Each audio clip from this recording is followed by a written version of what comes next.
Olá, amigos do YouTube. Mais uma vez nos encontramos e desta vez para analisarmos as leituras do Domingo do Bom Pastor. A primeira leitura, tirada do livro dos Atos dos Apóstolos, capítulo 2, versículo 14 e versículos 36 a 41. Salmo 22 ou 23. Segunda leitura, tirada da primeira carta de Pedro, capítulo 2, versículos 20 a 25. E o Evangelho de João, capítulo 10, de versículos de 1 a 10. O Senhor é o pastor que me conduz, Ele me acompanha, à minha frente me leva pelo caminho seguro e livra-me de todos os inimigos. Nele, em mim, só há felicidade. A sua face hei de ver. Neste domingo do Bom Pastor, Jesus nos ensina o real sentido do pastor. O pastor religioso, o pastor pai, o pastor autoridade, o pastor nos diversos segmentos da sociedade. Nos ensina a importância que tem ouvirmos a voz do verdadeiro líder.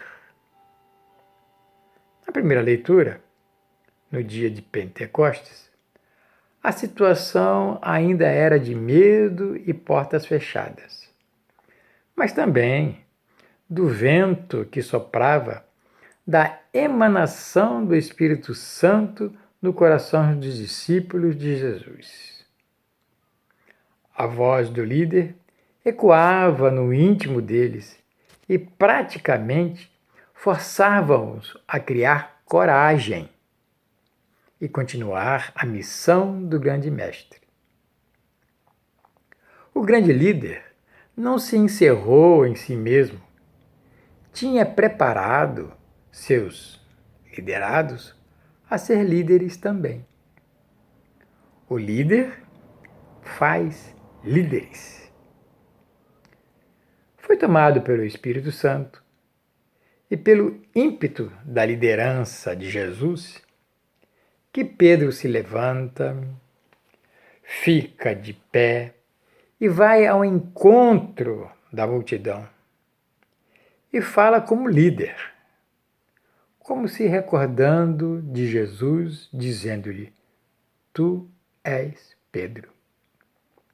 No meio dos 11, a todos que lá fora se aglomeravam, como que à espera de ouvir aqueles que andavam mais próximos do pastor, uma nova ordem. Ou meio que culpados pelo que havia acontecido com Jesus. Pedro declara quem é Jesus e condena os seus ouvintes como sendo os seus crucificadores. A reação do povo à demonstração de Pedro, do novo líder, é imediata. Irmãos, o que devemos fazer? Pergunta o povo aos discípulos de Jesus.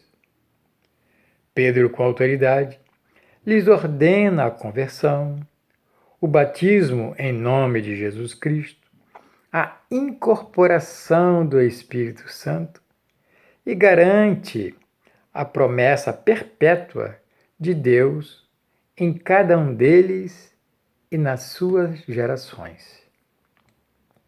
O apóstolo, dando testemunho de Cristo, aconselha o povo a livrar-se dos corrompidos, para que corrompidos não se tornem. E compreendendo as palavras do novo líder, quase 3.000 seguem com os discípulos, iniciando assim o caminho da evangelização. A segunda leitura, trecho da primeira carta de Pedro, é uma exortação ao sofrimento, principalmente dos mais pobres que sofriam injustamente. Com carinho e tratando-os de caríssimos, Pedro diz ao povo sofredor que recebe esses ensinamentos de consolo e, ao mesmo tempo, alertados sobre o sofrimento de Jesus, que nada de mal fez e tudo de mal sofreu, assim como eles. Uma forma de animar e fortalecer aqueles que desistem, não acreditando mais no poder e na misericórdia de Deus. O grande ensinamento é o de não retribuir os castigos recebidos e não ameaçar os seus opressores, mas colocar-se nas mãos de Deus, que cura e deixa fluir a sua vontade. É importante perceber que a carta aponta para um passado e para um presente, lembrando ao povo que antes eles não tinham e não conheciam um verdadeiro pastor, e que agora não são mais como ovelhas desgarradas, mas protegidas e orientadas, apenas sendo necessário ouvir a sua voz. O Evangelho do quarto domingo da Páscoa é sempre retirado de trechos do capítulo 10 do Evangelho de João. No ano A, nós temos capítulo 10, versículos de 1 a 10. No ano B, nós temos capítulo 10, versículos de 11 a 18. E no ano C, nós temos capítulo 10, versículos de 27 a 30. Nesse domingo, que é do ano A, Jesus Cristo, apresentando-se como o pastor das ovelhas e a porta do redil, anuncia-se também como o Messias esperado. Faz também certa referência ao que nos diz a Sagrada Escritura em Ezequiel 34.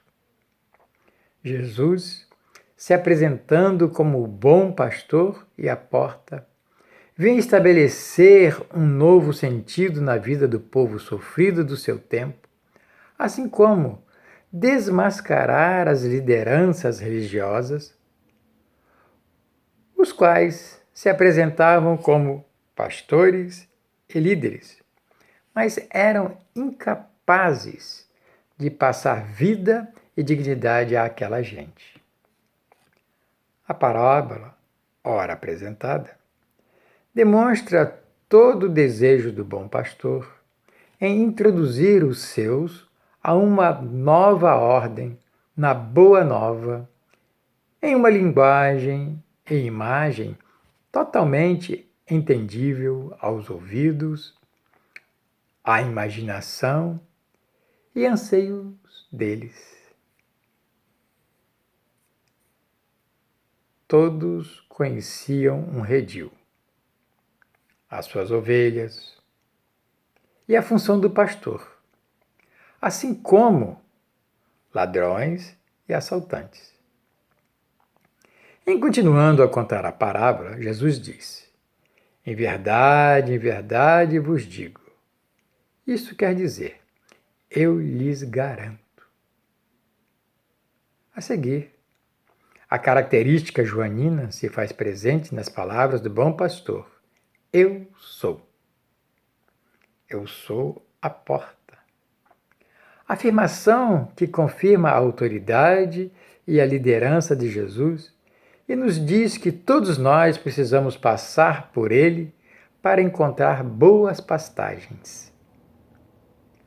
A parábola do bom pastor tem diversos sentidos, mas Jesus quer criar um ambiente, o redil, onde se possa entrar e sair com liberdade pela porta que se fecha para guardar e proteger, e se abre para a vida em plenitude, onde em seu interior todos tenham voz, se entendam e tenham vez. O bom pastor chama cada ovelha pelo nome e elas reconhecem a sua voz. Há diálogo. No ambiente de Jesus, o seu redil, não há chance para ladrões e assaltantes. Eles não passam pela porta. Livres, soltas, as ovelhas deixam sempre o pastor seguir à frente, seguindo-o conforme a cadência dos seus passos e o timbre da sua voz. Ninguém atropela ninguém. Todos se respeitam. Se reúnem ao perceber o ataque dos salteadores.